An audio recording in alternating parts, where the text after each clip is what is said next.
नमस्ते बच्चों। आज हम पढ़ेंगे ई प्रशासन की क्या चुनौतियां हैं या उसके सामने क्या समस्याएं हैं।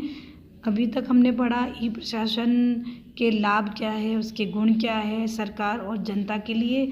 ई प्रशासन या ई गवर्नेंस का क्या क्या फ़ायदे हैं, क्या क्या लाभ है उसके, या किस प्रकार ई प्रशासन जनता और सरकार दोनों के लिए फ़ायदेमंद है, लाभकारी है। लेकिन इसके साथ साथ हम देखते हैं कि ई प्रशासन या ई गवर्नेंस के समक्ष कई चुनौतियां हैं, कई चैलेंजेस हैं या उसके सामने कई प्रकार की समस्याएं हैं। तो वर्तमान में जैसा कि हमने पढ़ा कि कोरोना महामारी के टाइम में ई गवर्नेंस का महत्व और ज़्यादा कहीं गुना ज़्यादा बढ़ गया है। तो इन स्थितियों में इंटरनेट का ऑनलाइन जो सर्विस है उसका महत्व बढ़ा। लेकिन ई प्रशासन के समक्ष हम देखते हैं कि कई प्रकार की चुनौतियां हैं, कई प्रकार की समस्याएं हैं जो कि जो अक्सर सामने आती है, जिसमें कि आप देखो कि एक तो किसी भी प्रकार की वेबसाइट का अपडेट न होना, ये समस्या आती है।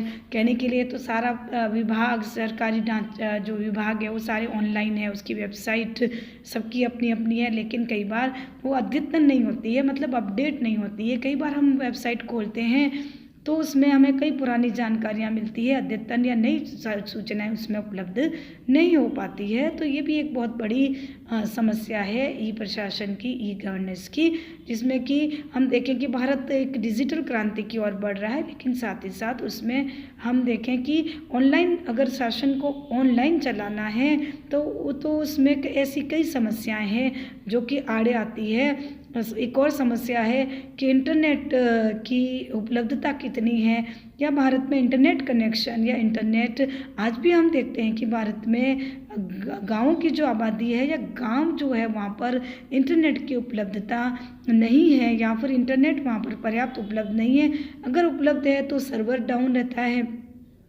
तो टेक्निकल जो खामियां हैं इसमें, वह भी एक प्रकार से इसमें एक बहुत बड़ी चुनौती है। तो हम देखें कि कई बार जो है इंटरनेट में जो वेबसाइट है, जो विभिन्न इलेक्ट्रॉनिक जो साइबर जो कैफ़े वगैरह होते हैं, तो वहाँ पर इंटरनेट की उपलब्धता जनता तक नहीं हो पाती है पूरी तरह से, क्योंकि आज हमारे गाँव में जब सड़कें नहीं है, पीने को स्वच्छ पानी नहीं है, फ़ोन तक नहीं पहुँच पाए हैं, तो वहाँ पर इंटरनेट का पहुँच नहीं, वहाँ पर इंटरनेट की फैसिलिटी का होना एक बहुत बड़े वो एक सपना है, क्योंकि इंटरनेट की उपलब्धता नहीं हो पाती है या सर्वर डाउन की समस्या वहाँ पर रहती है।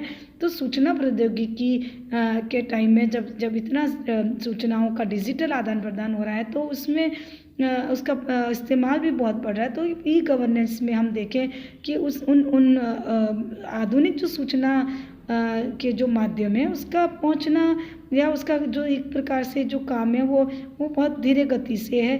और सबसे बड़ी बात है कि जो कंप्यूटर का जो ज़माना है, टाइम है, जो सारा काम कंप्यूटर पर होता है, तो उस कंप्यूटर पर काम करने के लिए कुछ प्रशिक्षक की आवश्यकता पड़ती है, कुछ ट्रेनीज़ की आवश्यकता पड़ती है कि जो उन कामों में, जैसे विभिन्न सरकारी कार्यालय सारे ऑनलाइन है, लेकिन कंप्यूटर जो है वह उसका इस्तेमाल करने वाले, उसको चलाने वाले, उसमें सारी ऑनलाइन जानकारी रखने वाले प्रशिक्षित जो सूचना सहायक होते हैं उसका अभाव रहता है। तो उससे भी काम में अक्सर दिक्कत आती है, बाधाएं आती है। तो एक प्रकार से हम देखें कि प्रशासन में राजनेता भी कई बार ऐसा होता है कि उनको भी जो नॉलेज नहीं होता है, तो कई बार एक कंप्यूटर लगाने से और नेटवर्किंग उसमें सारी नेटवर्किंग डाल देने से ही कोई काम ऑनलाइन नहीं हो जाता है। तो कई बार ऐसा होता है कि हम कंप्यूटर होने के बाद भी, सारे नेट की उपलब्धता होने के बाद भी कई बार ऐसा होता है कि कागज़ों पर काम हो रहा है, सारे कागज़ों का ढेर लगा रहता है। तो ऐसी स्थिति में ऑनलाइन काम का कोई महत्व नहीं रह जाता है। तो वो अपडेट की समस्या भी रहती है, साथ ही सूचनाओं की उपलब्धता नहीं रहती है।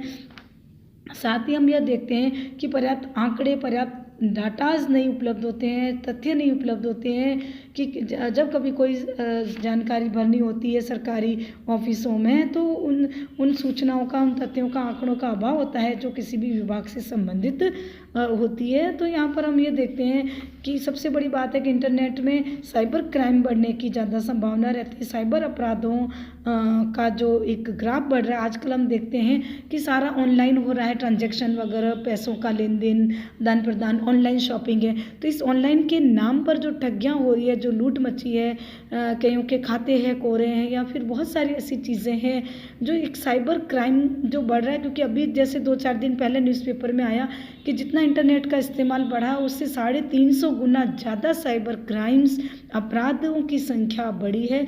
तो सबसे बड़ी चुनौती है कि इन साइबर क्राइम्स को कैसे रोका जाए, किस प्रकार इसमें जो इंटरनेट के उपयोग में जो खरीद फरोख्त होती है, जो ऑनलाइन भुगतान में जो धोखाधड़ी होती है, जालसाजी की जो घटनाएं बढ़ रही है, उनको कैसे कम किया जाए, यह हमारी सरकार के सामने बहुत बड़ी चुनौती है कि किस प्रकार जो पुलिस विभाग है वह भी किस प्रकार योग्य बने ताकि साइबर क्राइम की जांच हो सके या फिर उसको रोका जा सके। तो ऐसी कई समस्याएं हैं जो कि इंटरनेट ई गवर्नेंस के सामने मौजूद रहती है। तो उसमें धीरे धीरे हम देखते हैं कि आजकल अदालतों का काम भी ई अदालतों के माध्यम से होने लगा है, तो जिसमें कि विभिन्न प्रकार के विशेषज्ञों की एक्सपर्ट्स की आवश्यकता पड़ती है जो कंप्यूटर में एक्सपर्ट हो।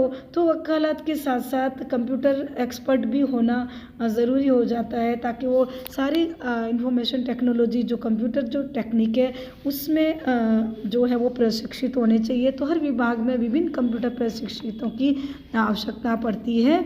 तो इस प्रकार हम देखें कि सूचना क्रांति में परिवर्तन आने से ई गवर्नेंस का महत्व बढ़ा, लेकिन साथ साथ ई गवर्नेंस में हम देखते हैं कि हमारी जो आम जनता है वो उसमें ज़्यादा रुचि नहीं दिखाती है या फिर उसमें उसको इसका नॉलेज जानकारी गांव के लोगों को नहीं होती है, तो उसका वो उपयोग करना नहीं जानते हैं कि कौन उस झंझट में पड़े इंटरनेट के ऑनलाइन में कौन जाए या फिर उसमें वो प्रशिक्षित नहीं होते हैं। हर कोई कंप्यूटर के वर्क में व्यक्ति, खासकर ग्रामीण व्यक्ति, उसमें प्रशिक्षित नहीं होते हैं। तो इस प्रकार लेकिन धीरे धीरे हम देखें कि आबादी में जो परिवर्तन आ रहा है, इस कोरोना महामारी ने लोगों को काफ़ी प्रशिक्षित किया है इंटरनेट में, ऑनलाइन कामों में, कंप्यूटर में। तो साथ साथ हमें इस बात की आवश्यकता है कि हम इन चुनौतियों का सामना कैसे करें, किस प्रकार हम विभिन्न गांवों तक इंटरनेट की उपलब्धता सुगम तरीके से, आसानी से और बहुत द्रुतगामी तरीके से इंटरनेट की उपलब्धता हो।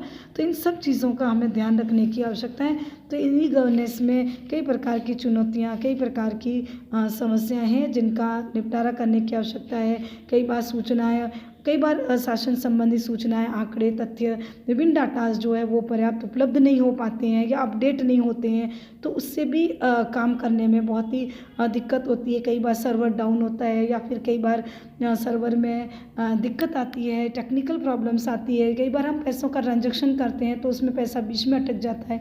तो इस प्रकार की ऑनलाइन समस्याएं जो है कंप्यूटर के जो माध्यम से आती है, तो उसमें हमें पूरी तरह से उसको सुधारने की आवश्यकता है ताकि समय की बचत हो और विभिन्न प्रकार से काम जो है वो द्रुतगामी तरीके से हो, पारदर्शी तरीके से होना चाहिए। तो इस प्रकार की विभिन्न समस्याएं हैं जिसका अगर हम समाधान करें तो ई गवर्नेंस जैसी व्यवस्था को बहुत ही सुगम और आसान बनाया जा सकता है ताकि भ्रष्टाचार में कमी आए और कर्मचारियों का, प्रशासनिक जो अधिकारी है उनका समय भी बचे। तो इस प्रकार के ई गवर्नेंस में जो विभिन्न सुविधाएं हैं उसका हम उपयोग कर सकते हैं और ई गवर्नेंस के द्वारा हम एक सक्षम, एक श्रेष्ठ और एक प्रभावी शासन की स्थापना को कर सकते हैं। तभी गवर्नमेंट जो है वह स्मार्ट बनेगी, सक्षम बनेगी और पारदर्शी बनेगी। तो ई प्रशासन बच्चों सूचना तकनीकी से संचालित एक ऐसा प्रशासन है जो ऑनलाइन होता है और जो जनता और सरकार का सीधा संपर्क स्थापित करता है। एक प्रकार से हम कह सकते हैं कि स्मार्ट गवर्नेंस को हम ई गवर्नेंस कहेंगे। तो ये ई गवर्नेंस जो है वो सरल होती है, तेज़ होती है और इस प्रकार विभिन्न प्रकार की जो इसमें सूचनाएं होती है सरकार की, वो जनता को तुरंत प्राप्त होती है और जनता उस पर अपनी राय या अपना निर्णय बनाने की क्षमता रखती है। तो इस प्रकार बच्चों, वर्तमान जो टाइम है वो सूचना क्रांति का टाइम है, डिजिटल क्रांति का टाइम है। डिजिटल इंडिया का जो नारा दिया जा रहा है उसमें ई गवर्नेंस का, ई गवर्नमेंट का महत्व तो बहुत बढ़ जाता है। एक ऑनलाइन सरकार जो है पूरी तरह से ऑनलाइन हो गई है इस महामारी के दौर में और हम निरंतर उसके संपर्क में रहते हैं। आए दिन वीडियो कॉन्फ्रेंसिंग के, वर्चुअल मीटिंग्स के माध्यम से जनता और सरकार सीधे जुड़ती है और जनता का काम भी बहुत तीव्र गति से और आसानी से हर कार्य हो जाता है, क्योंकि सारा काम अब ऑनलाइन हो गया है। कोरोना महामारी ने हर एक चीज़ को ऑनलाइन कंप्यूटर आधारित बना दिया है। वर्क फ्रॉम होम में इस ऑनलाइन वर्क का, कंप्यूटर का महत्व, डिजिटल जो संचार माध्यम है उसका महत्व और ज़्यादा बढ़ गया है और आगे भी इसके महत्व को बढ़ेगा। इसलिए हम उसमें कुछ सुधार लाएं इंटरनेट में, या जो डिजिटल संचार माध्यम है उसमें सुधार करने की आवश्यकता है।